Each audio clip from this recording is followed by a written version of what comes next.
Taking off the gloves, I've had enough, it's in my blood. I was born for this. Hey guys, it's Joe Camo, the fantasy football counselor. In this video, we're going to be talking about the top 5 running backs, the super early discussion for fantasy football 2021. I can't believe we're already talking about 2021. I did a top 10 video on running backs, but I wanted to have a discussion on the top 5 potential running backs for this season, guys that could finish on top for the 2021 season at the running back position. Very important episode. I want to talk about this because everybody loves talking about running backs. So let's dive into the guys that could potentially be the top 5 running backs for 2021 fantasy football. Before I get into this, guys, head on over to manscaped.com. Get the Lawnmower 3.0 trimmer. It's an amazing trimmer. You can shave around your sensitive areas and not worry about getting cut. Head on over to manscaped.com. They got amazing products, and use the promo code SHOWERLION. Make sure you use the promo code SHOWERLION, like a lion in the shower lion, and you'll save yourself 20% or so on your purchases. But get the Lawnmower 3.0. I use it. Amazing product. All right. Manscaped.com. Use promo code SHOWERLION when you purchase. All right. So let's dive into this. And I can't believe, again, we're in 2021 already, and we're focused on 2021 fantasy football. And I'm excited about this year because I think there's going to be, there's so much uncertainty last year. I think there's going to be less of that because of the whole world situation. People were questioning whether the season was going to happen, whether the season wasn't going to happen. Listen, the season's going to happen, right? So we know no matter what, football goes on and it happens. And now we're ahead of the curve, right? We kind of know what to expect, and we can kind of plan for that a little bit more. And one of the strategies that I keep talking about is that robust RB strategy, which I talk about in the 16-round draft solution. And so it's so imperative and important and crucial that you load up on running backs early. And I'm going to make sure you guys get all the right running backs this season for fantasy football 2021. So get that 16-round draft solution right now below. You can pre-order it for the lowest price below. Make sure you get it. It's going to help you guys crush your league. It's going to save you a lot of time, and you can stray away from those mainstream rankings. So let's dive in here. Let's talk about the top 5 running backs. Again, no particular order. I just want to have an open discussion, but I will bring out these guys' names. Now, this guy, I believe, predicated he stays healthy. He has to stay healthy. Dalvin Cook could be a top 5 running back for next year. Not only a guy to draft, but a guy that could finish top 5. Now, Joe, you're stating the obvious here. It's so easy to do top 5 running backs. Yeah, it is, but my 16-round draft solution and subscribe to this channel, we're going to talk about sleepers, breakouts, potential guys that could really crush it, rookies that are going to come in. We don't know that yet. We know this after the draft, how the depth charts fall together. Once the depth charts fall into place, I have a better idea of seeing the way things happen. But again, we saw so much uncertainty this last year. James Robinson crushing it, right? Coming out of nowhere, undrafted, free agent, right? Coming in, crushing it, finishing 7th amongst running backs in PPR. So there's so many variables that change. We saw Christian McCaffrey decline. I called that, but didn't even though I'm out there thinking outside the box, calling Christian McCaffrey's decline, didn't see the fact that Saquon could have got hurt, right? And yes, injuries count because that counts as a bust. You draft them first, second overall, and they don't perform, they get hurt. That's a bust, right? They're not putting out the fantasy points. It doesn't matter, guys. Now, a lot of people say, well, injury doesn't count, Joe. It does count, right? They're not on the field. So Dalvin Cook's a guy that I see, and I like this year, crushing it this year. Now, here's the thing. Now, this is where, again, I'm kind of contradicting what I'm saying here. What I like about him is he had 312 attempts because he was healthy, right? I think he missed 1 game or so, 1 or 2 games. He had played 14 full games. 312 attempts. That's amazing. He's going to be a beast when healthy. But again, maybe he had that pinnacle year. Will he do well again this year? I don't know. So I've got him top 5 right now, predicated on the fact that he finally finished the season, so I give him credit. Predicated on the fact that he was number 2 in attempts, only behind Derrick Henry. Derrick Henry had 378 attempts. Dalvin Cook, 312. So that's very, very important. Number 2 in fantasy points, 337, because he was finally healthy. Out of all the seasons that he played, the 4 seasons that he played, he hasn't finished the season, but he actually finished 14 games and was healthy and produced on a high level throughout the season. So I can't take that away from him. But again, when we're talking about the top 5 running backs, this is something I got to make a decision on whether I see him going up or down or whether injury will play into a factor. Because we're getting a little more advanced here, guys. We're not just looking at last year's stats. This is how I've always been. But now we're almost getting it down to a science where we got to kind of predict. You have to predict a potential injury. Coming off a Cinderella year, is Dalvin Cook going to finish top 5? I got him top 5 right now, like I said, so I got to give him that mention. I may change my mind as we get close to the draft or even after the draft or as we get close to the season. That is something I got to decide whether I'm going to draft him or not. On paper right now, I love Dalvin Cook, okay? Another guy, top 5. Again, no particular order, but I got to talk about him. The second guy I'm talking about is Derrick Henry. Now, Derrick Henry was a guy that I called would have a breakout season a couple years ago. Everybody was off the Derrick Henry train, except for the counselor. Now, when I look at Derrick Henry going into 2021, I got to look at a guy that has been durable, knock on wood. I'm going to knock on some wood here right now.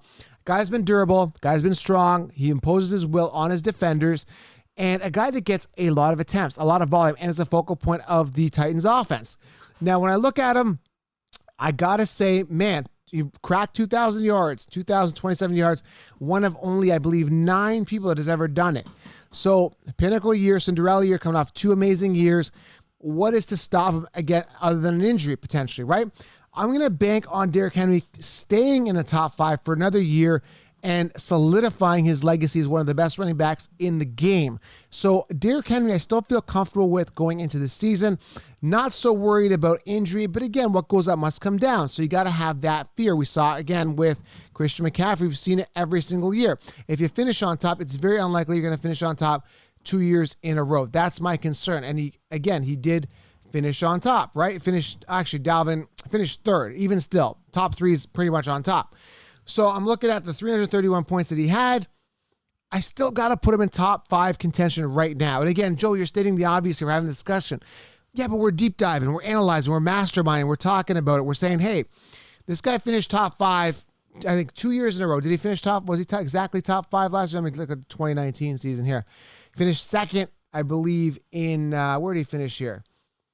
I'm looking at postseason. That's my problem. Oh, that's what I was doing that was wrong. Okay, so he finished top 5 in 2019. In 2020, where did he finish here? So I stand corrected here.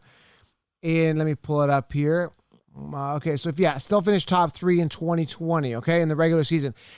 I like him. I got to put him in here again. I can't deny the volumes, the attempts, the talent, and the fact that he's remained durable. He is everything you want in a running back. So, got to be there. All right, I'm going to sneak a guy here in the top 5 that finished 6th amongst running backs. A guy that I was high on that I drafted in the 3rd round of all my drafts here. While people were drafting Kenyon Drakes of the world, while they were drafting Nick Chubb and Austin Eckler, I was busy scooping up the upside of Jonathan Taylor. Now, here's what's so fascinating about Jonathan Taylor. I love the upside, love the opportunity that he has now. Here's the cool thing about him. He didn't really start coming alive till around week 11. That's when we started to see the 22 attempts we saw in week 11. So Jonathan Taylor started to kick it up a notch in week 11. Before that, we had the concern of Marlon Mack being a factor. I don't know whether they're going to bring Marlon Mack. These are things we don't really know as of right now. Again, it's way too early. We're still at the end. We haven't even had the Super Bowl yet. This is very early. But Jonathan Taylor, if he gets the volume, if he becomes the workhorse, if he gets the attempts, if he gets the opportunity, he is a guy that can easily finish top 5 because I still think the ceiling is there. Again, going into the season, it was a committee for the focal point. Now you're saying, well, Joe, Naheem Hines is there, Marlon Mack. Even if they come back, I still think, Jonathan Taylor is still going to be the guy. The fact of the matter is, again, he didn't get integrated really fully until after week 11. They started saying, hey, this guy is actually good. He was a workhorse in college. We're finally going to start utilizing him. And he started getting a little bit out of that committee and started being a focal point. So if you figure he finished 6th amongst running backs in PPR, he finished 6th. He had 252 fantasy points. He had 232 attempts. 232 attempts when he wasn't really integrated. First 5, 6, 7 weeks, complete write-off in regards to making him a full workhorse running back. Now with the mentality that he could be a full workhorse running back, the 232 attempts skyrocket to at least a floor of 260, 280 attempts. That's kind of where I see him being. Averaging 5 yards a carry, that's good. 11 touchdowns. I imagine if he's going to get more workload, he's going to get more than 11 touchdowns. So Jonathan Taylor's a guy that I think has a potentially the highest ceiling because he hasn't even hit it yet. So Jonathan Taylor's a guy that I definitely think is going to go in the first round, definitely going to get more volume, and definitely a guy that I think could easily be in the top 5. So definitely a guy you want to consider, okay? Next guy here, next 2 guys, obviously there's question marks about them, but let's just put them in. Let's have a discussion about this. Leave it in the comments below if you agree with these top 5 guys. But Cmc and Saquon Barkley. Now, Christian McCaffrey, obviously a guy that is a workhorse guy, that was the number 1 running back last year, or 2019, right? 2019 year was the number one running back with 470. What do you have? 470 points. I mean, that's remarkable, right? And a lot of people had him pegged to be the number one overall pick in 2020. And I said, stay away. Cinderella year. Something's going to happen. I don't trust it. CMC coming back. He had 287 attempts in that pinnacle year.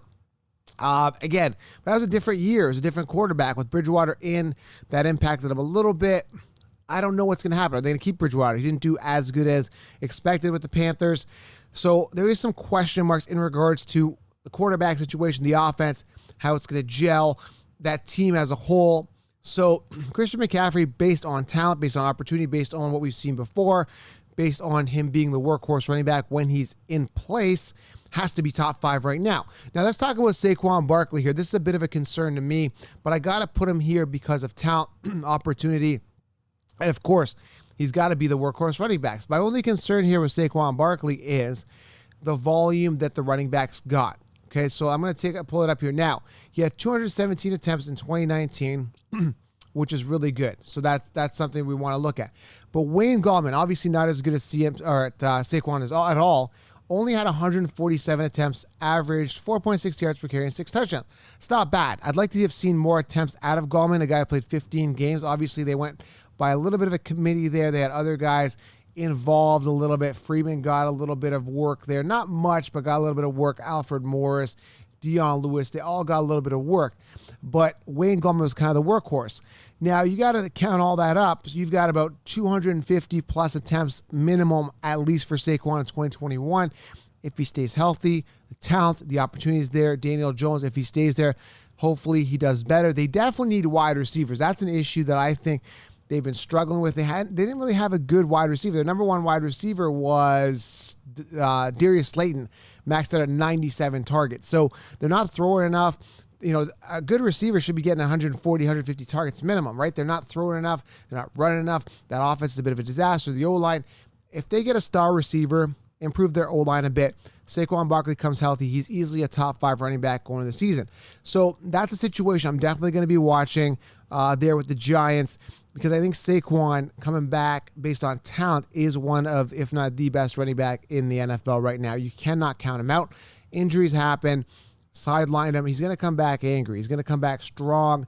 He's going to come back and hope this doesn't happen again. But again, as a fantasy player, you have the concern of like, hey, you know, is he going to be injury prone moving forward? We don't know. Hoping everything's healed up. Hopefully he's good to go, but definitely top 5 consideration. Now, there's a ton of honorable mentions here that could crack the top 5, but top 5 is very tough because so many things change. We saw it last year. The way they finished on top last year isn't going to be the way they finished on top this year. That's why I'm suspect. Either Dalvin Cook or Henry's going to go down, potentially, right? You know, statistics show us it's probably going to be Dalvin Cook. We don't know. We really don't know. But one thing's for sure, CMC and Saquon have to be considered, because at the end of the day, you're not going to pick, copy and paste last year's top finishers. You just can't do that. You can't put Kamara, Cook, Henry, Montgomery, and Aaron Jones as your top 5. You just can't do that. It's not going to end up like that. Who's going to plug in and come in? Maybe it's Saquon and CMC, right? Because they're healthy. Maybe Taylor slides in the top 5. He finished 6th. Maybe James Robinson takes a step up this year, right? We don't really know yet. All I can do is study the best I can, and we're going to know a little bit more after the draft, and we're going to project instead of copy and paste. We're going to project. We're going to hypothesize. And hypothesis means educated guess, right? I'd rather have an educated guess than a copy and paste from last year, because copy and paste doesn't work. Just let me give you a quick recap here. 2019, the top finishers, okay? Let me give you a quick breakdown of the top finishers 2019, how different it was. We just went over the top 5 or 10 for 2020.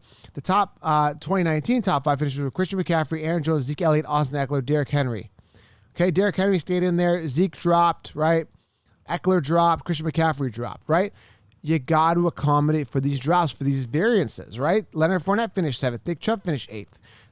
Leonard Fournette and Nick Chubb did not finish top 10 in 2020, okay? So this is what you got to factor in, right? So this is why you listen to this podcast. This is why you got to get 16-round draft solution. I do a lot of the work here for you. And I'm telling you, first ever and only video trading. Get it below. You can pre-order it right now. But I'm telling you, stay glued to the channel. Subscribe. We go fantasy year-round, okay? Subscribe. Leave a thumbs up. Let me know your comments. Who's going to be in the top 5 this year? I'd love to hear your feedback. Let me know. We're talking about it. We're discussing. We're masterminding. We're having fun. Make sure you guys subscribe. Leave a thumbs up. But again, running back, very crucial focal point of your fantasy team. Make sure you guys subscribe, leave a thumbs up, and load up on those RBs. That's your homework. Load up on those RBs. That's got to be engraved and downloaded in your head going into 2020 fantasy football. Or 2021 already. I can't believe it. I'm so used to saying 2020. 2021 fantasy football is here. Subscribe. I'm out.